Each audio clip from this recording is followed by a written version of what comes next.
বিশ্বের সবথেকে শক্তিশালী ড্রোন এখন বাংলাদেশে। কেন এই ড্রোন কেনা হলো বাংলাদেশে এবং কেন এটিকে বলা হয়ে থাকে বিশ্বের সবথেকে শক্তিশালী ড্রোন? আধুনিক সময়ে যুদ্ধক্ষেত্রে সবচেয়ে বড় হাতিয়ার সামরিক ড্রোন, যা যুক্ত হয়েছে বাংলাদেশ সেনাবাহিনীতে। বিশ্বের গুটি কয়েক দেশের হাতে রয়েছে উন্নত প্রযুক্তির এই সামরিক ড্রোন। এদের মধ্যে প্রথমে রয়েছে তুরস্কের নাম। এই কোম্পানির তৈরি করা বাইরেক্টর TB2 ড্রোন বিশ্বের শক্তিশালী সমরাস্ত্রের একটি। এক কথায় এই TB2 ড্রোনে রয়েছে লক্ষ্যবস্তুতে নির্ভুলভাবে আঘাত হানার সক্ষমতা। তবে বিশেষভাবে সবার নজর কাড়ে যখন ইউক্রেন এই ড্রোন ব্যবহার করে রাশিয়ার মস্কোর যুদ্ধজাহাজ, অস্ত্র গুদাম, কয়েকটি কমান্ডার সেন্টারে সফলভাবে হামলা করেছে, যাতে রাশিয়ার ব্যাপক ক্ষয়ক্ষতি হয়েছে।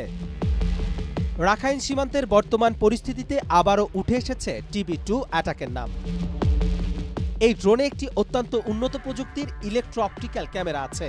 তার সাথে আছে ডাটা লিঙ্ক সিস্টেম এবং 2 থেকে 4টি পর্যন্ত বিস্ফোরক, যা প্রিসিশন গাইডেড, অর্থাৎ উড়ে গিয়ে নির্ভুল নিশানায় লক্ষ্যে আঘাত হানতে পারে।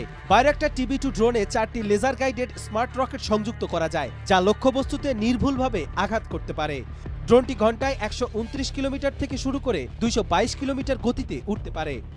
বেজ স্টেশন থেকে 300 কিলোমিটার দূর পর্যন্ত ড্রোনটি চালানো যায়। এর ভেতর কমন কিছু সেন্সর রয়েছে, যার ফলে জিপিএস এর উপর পুরোপুরি নির্ভর না করে ন্যাভিগেশন করতে পারে।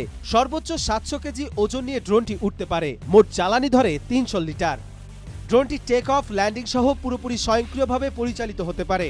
এর কম্পিউটারাইজড সিস্টেমে 3টি অটো পাইলট প্রোগ্রাম রয়েছে। বাইরেক্টর TB2 18,000 ফিট উচ্চতা থেকে কার্যক্রম চালাতে পারে, তবে আকাশে সর্বোচ্চ 25,000 ফিট পর্যন্ত উঠতে এবং সর্বোচ্চ 27 ঘন্টা 3 মিনিট ওড়ার রেকর্ড রয়েছে। ড্রোনে থাকা রিয়েল ইমেজারি টাইম ট্রান্সমিশন সিস্টেমের ফলে একাধিক ব্যবহারকারী একই সঙ্গে তাৎক্ষণিকভাবে উচ্চমানের ভিডিও দেখতে পারে। ওয়েব ভিত্তিক অ্যাপ্লিকেশন হওয়ার কারণে ইন্টারনেট ব্যবহার করে ট্যাবলেট বা মোবাইলেও নজরদারি করা সম্ভব। কবির চৌধুরী জয়, মাই টিভি।